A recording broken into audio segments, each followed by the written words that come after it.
Mapagpalang araw po, ano? Dito tayo ngayon sa kalsada. Ano ba pangalan ng kalsada dito, Nay? Sorry po.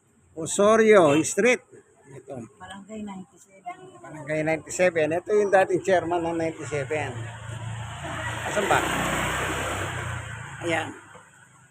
Pero ngayon, hindi na siya barangay chairman. Kasi nagkasakit siya. Bible style tayo kasama si nanay. Ayan. O nanay, kaway-kaway ka. Ayan. Kung tawagin po ito, Street Bible Study. Nasa street tayo ng Laliana. Sorry pala. Sorry. Mabuting bagay. Kahit naman sa ano, pwede ipangaral ang salita ng Diyos. Ano? Kasi sabi ni Jesus, ipangaral. Wala naman sinabi si Jesus, kapag kalsada, huwag kayong mangaral. Ang pinagsuusapan dito, kung may tao. Alam naman pupunta ka sa simenteryo, puro patay yun. Doon ka mangangal. Tatawagin ka nababaliw doon. Huwag na nakakita sa'yo. Yan. Meron tayong dalang Biblia, New Testament lang, manipis ano. Hindi bali, kahit New Testament lang, ay yan ang nakalagay. Nakasulat, ano. Ang babasahin natin dito, walang iba kundi yung tungkol sa Diyos. Wala po tayong ibang tuturo kundi yung tungkol dyan. Yun nakasulat. Pero bago tayo papalaot, siyempre, hingin natin ang tulong ng Diyos. Siyang papatnubay sa atin para tayo matuto. Panginoon Diyos, aming Ama, na makapangyarihan sa lahat. Minsan pa, samahan mo po kami ng aming pagbubulay ng iyong salita. Sa pangalan ni Jesus, Amen. Ganito po ang mababasa natin sa kasulatan. Ang sabi ng Biblia ay ito. Tingnan natin si Jesus mismo. Ang sabi po ng ating Panginoong Yesus nung araw ay ito. Sa Mateo 29, 19. Simulan natin sa 16.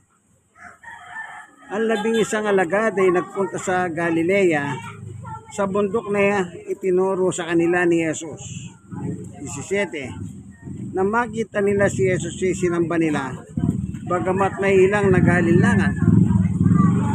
18. Lumapit si Jesus at sinabi sa kanila, ibinigay na sa akin ang lahat ng kapangyarihan sa langit at lupa.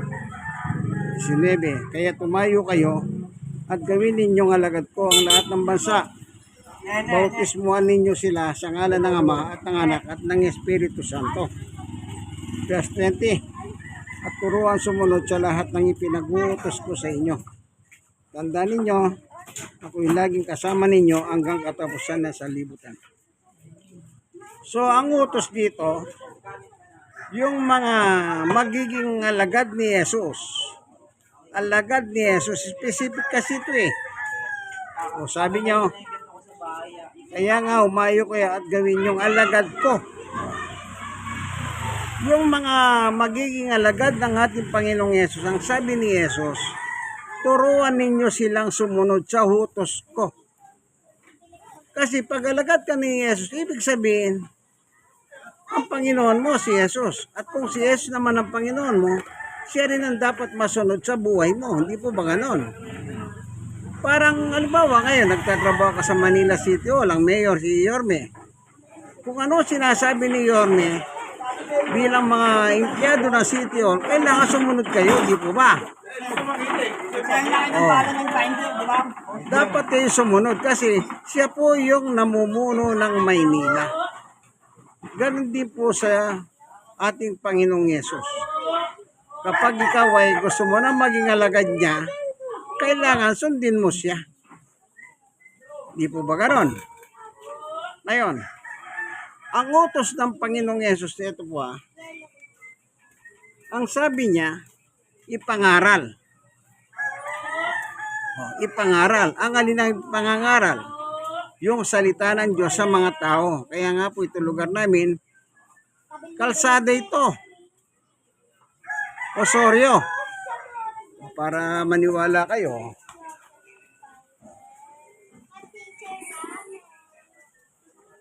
kami naka-aircon, di ba? Andito lang kami. Ibig sabihin, wala pong pinipiling lugar ang salita ng Diyos. Basta merong tao. Kaya lang naman magpunta ka sa walang tao. Halimbawa, basketball court, wala naman naglalaro, walang tao. Anong gagawin mo? Magsisigaw. Pupunta ka na simenteryo, may tao ka, pero puro naman nakalibing. No. Kailangan kung saan ang meron tao. Yan ang pinag-uusapan. Naalala ko nung araw, doon po sa Nabotas, meron ko napunta na isang barangay doon. Alam niyo po ba yung natiyampan ko mga babae? Sabi ko sa kanila, mga sister, pwede ba mangaral sa inyo na salita ng Diyos? Ngayon, merong naman kalalakihan na grupo ron, malapit din doon. Sabi nila, Pastor, mga marites yan. Yung pala natiyampan ko mga babae, mga marites pala. Ngayon, totoo ba yon? Yung mismong isa sa mga babae, sabi nila, mga marites, halina kayo, makinig muna tayo. Sige, Pastor, o kita nyo? Mga marites pala, pero tignan nyo. Nang inalok ko sila ng Bible study, nagtawag pa ng kanyang kapwa marites. Di po ba maganda yan? Yan ang nagiging bunga. Ang akala natin, yung nasa kalsada, it's a pera na natin. Hindi. Tingnan naman natin si San Pedro. Si San Pedro po, ganito naman ang nakalagay. Sabi niya, sa unang Pedro 1:24, ayon sa kasulatan, ang lahat ng tao ay gaya ng damo. Gaya ng bulaklak nito, ang lahat niyang kariktan. Ang damo ay natutuyo at nalalanta ang bulaklak nito. Kita nyo? Ang tao po inalintulad lang sa damo. Napakababang uri pala ng tao. Kagaya lang tayo ng damo, sabi ni San Pedro, ayon sa kasulatan. Yung damo namumulaklak, ulitin natin ha. Damo ay, ang lahat ng tao ay gaya ng damo, gaya ng bulaklak nito. Lahat niyang kariktan, ang damo ay natutuyo, nalalanta ang bulaklak. Ibig sabihin dito, ano man po yung inabot mo sa buhay mo, naging pinakamayaman ka man, kung ikaw man yung pinakamahir pa sa daga, kung tawagin, pantay-pantay lang tayo sa Diyos. Lahat tayo, meron tayong nahabot sa buhay. Pero lahat ng yung, kung ano man yung naabot natin sa buhay, lahat ng yon ay walang kabuluhan. Bakit? Nalalanta, sabi niya eh. Nalalanta. Yung ginto na lang. Hindi nyo pa alam na yung ginto, kinakalawang din. Ginto na kinakalawang pa. Magtanong kayo sa mga alayhero. Opo, kinakalawang din ang ginto. Akala nyo ginto, hindi. Kaya nga kita nyo mga ginto, bakit nila tinutubog yan, nililinis? Ibig sabihin, hindi rin po ligtas ang ginto. So tayong mga tao, hinalintulad po sa isang damo lamang, kaibigan. Napakababang uri, ano? Damo. Nalalanta. Lagi nyo pong tatandaan yan. Kaya dapat, anong gawin natin bilang tao? Ngayon, tuloy natin yung sinabi ni San Pedro sa 25. Ngunit ang salita ng Panginoon ay mamamalagi kailanman. At ito'y ang mabuting balitang ipinangangaral sa inyo. Meron palang mamamalagi, kaibigan. Hindi taho. Kasi nalintulad tayo sa damo. Hindi naglalagi, namamatay. Ang naglalagi, yung salita ng Diyos. Yan ang walang kupas, kaibigan. Ngayon, kung nabubuhay tayo sa salita ng Diyos, tignan natin si San Juan. Doon sa kanyang sulat, dito sa unang 1. Ito. Chapter 2, verse 15. Huwag ninyong ibigin ang sanlibutan o mga bagay sa sanlibutan, Ang umiibig sa sanlibutan, hindi umiibig sa Ama. 16. Sapagkat ang lahat ng nasa sanlibutan ito na, nakakapukaw sa masamang pita ng laman, mga nakakatukso sa paningin, at ang karangyaan sa buhay ay hindi nagmula sa Ama, kundi sa sanlibutan. 17. Mapaparam ang sanlibutan at lahat ng kinaumalingan nito. Ngunit ang sumusunod sa kalooban ng Diyos ay mabubuhay magpakailanman. Yun po yung walang lipas. Ang alin? Yung nabubuhay sa salita ng Diyos. Lahat ng dito po sa lupa, lahat ng kinauumalingan ng tao, lahat yan lilipas, kaibigan. Gaya ng damo. Ngayon maganda ka. Magbilang ka lang ng 20 years. Yung bang ganda mo ngayon, after 20 years, ganda mo pa rin yun? Hindi na. Hindi na. Tignan niyo yung mga artista. Pag bago sila, magaganda sila. Pag matanda na sila, kita niyo yung mga matatandang artista ngayon. Wala na yung kanilang kasibulan. Ibig sabihin, hindi po mananatili yan. Pero ang mananatili, yung sumusunod sa kalooban ng Diyos. Anong sinasabi ng kalooban ng Diyos? Tingnan natin dito sa San Mateo 6:19. Ganito naman ang nakasulat. Sa verse 9. Ganito kayo manalangin. Ama namin nasa langit ka, sambahin nawa ang pangalan mo. Sa verse 10. Ikaw nawa magari sa amin, sundin nawa ang iyong kalooban dito sa lupa tulad ng sa langit. Ibig sabihin, pag nabubuhay ka sa salita ng Diyos dito sa lupa, hindi ka lilipas, kaibigan. Ikaw yung mananatili kasi pupunta ka ng langit. Kahit anong estado po natin, mayaman, mahirap, basta sumunod tayo sa kalooban ng Diyos. Hindi po tayo lilipas. Yung lahat ng bagay lumilipas, yung itsura natin lumilipas. Pero yung sa salita ng Diyos, hindi po lilipas. Kaya kailangan nating mabuhay sa salita ng Diyos araw-araw. Ayon po sa Panginoong Yesus San Mateo 4:4. Ganito naman ang ating mababasa.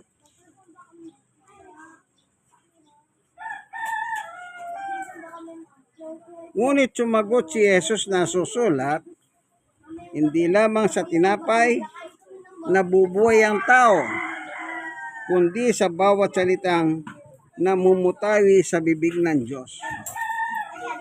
Ibig sabihin, bilang tao, yan, nakikita nyo ko, nagalmusal na ako, hindi pa ako nanangalian. Ibig sabihin, kumakain at kumakain po ang tao mula sa almusal, tanghalian hanggang hapunan. Paano yung buhay natin sa loob, yung kaluluwa o espiritu?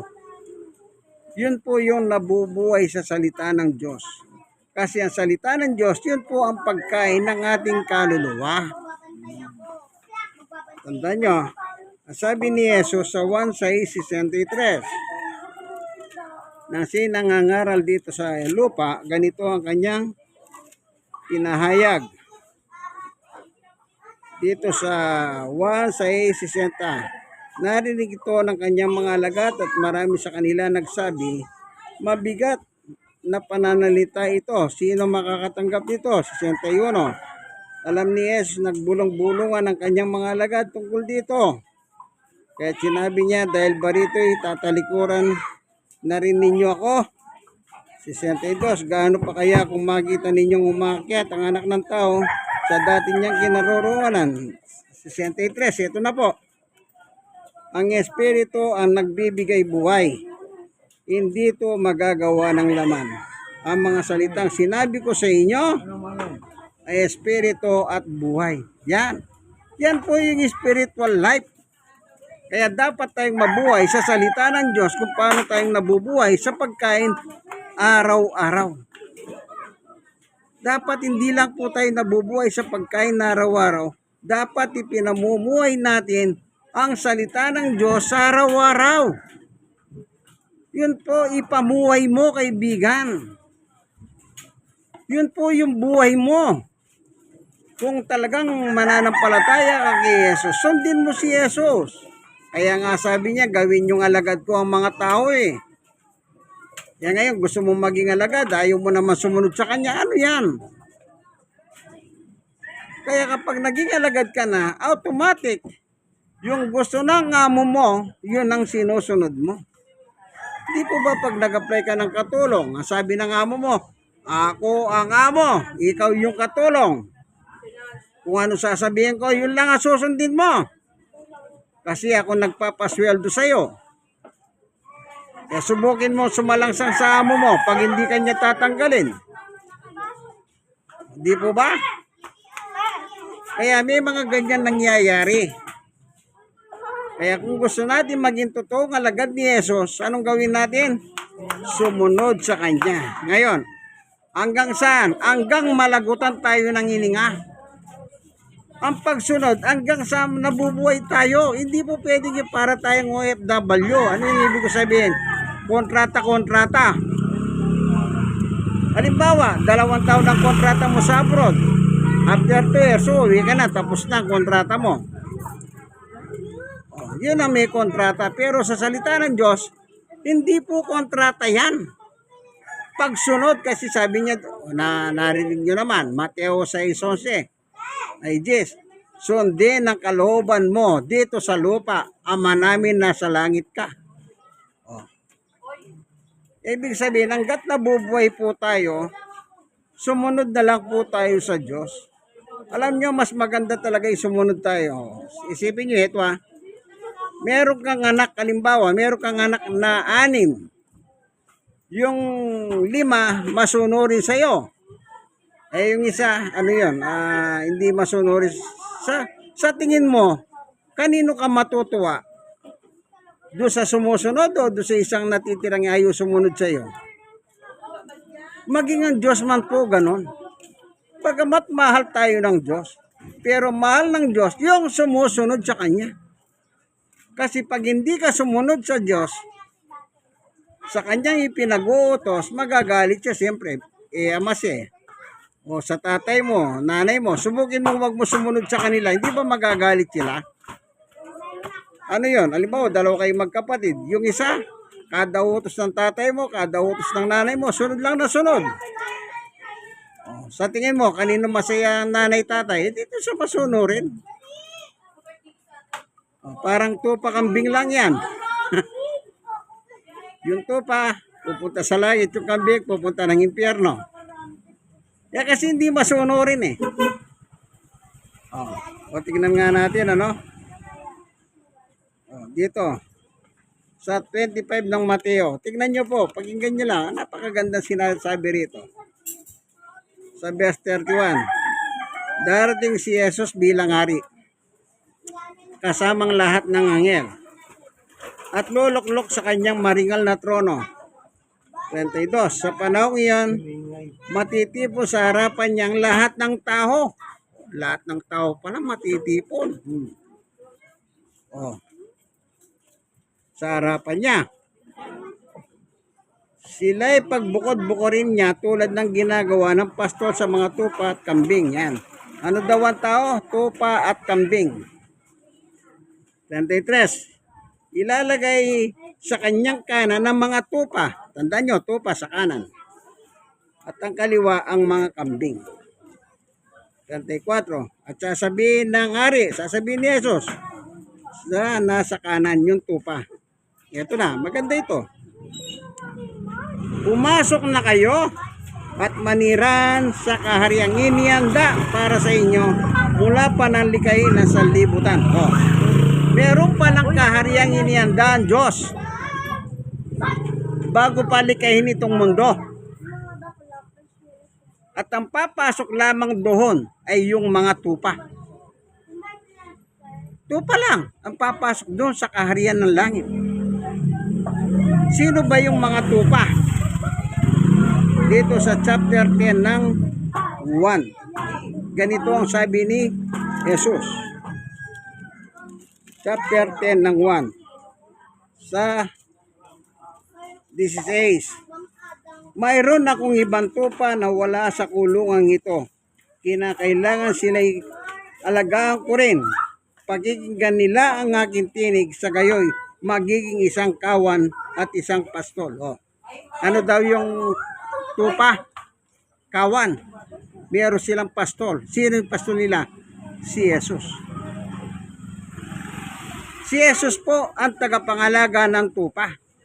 Kaya sabi niya sa mga tupa, alina kayo mga pinagpala ng aking ama. Pumasok na kayo sa kahariang inihanda bago pa likahin ng mundong ito. Oh. Kita nyo? Kita nyo po? Napakaganda. Yung mga tupa, okay, ito. Sa 11. Ako ang mabuting pastol, inihalay na mabuting pastol ang kanyang buhay para sa mga tupa. Oh. Para sa kanino daw ang kamatayan ni Jesus? Sa mga tupa lamang po.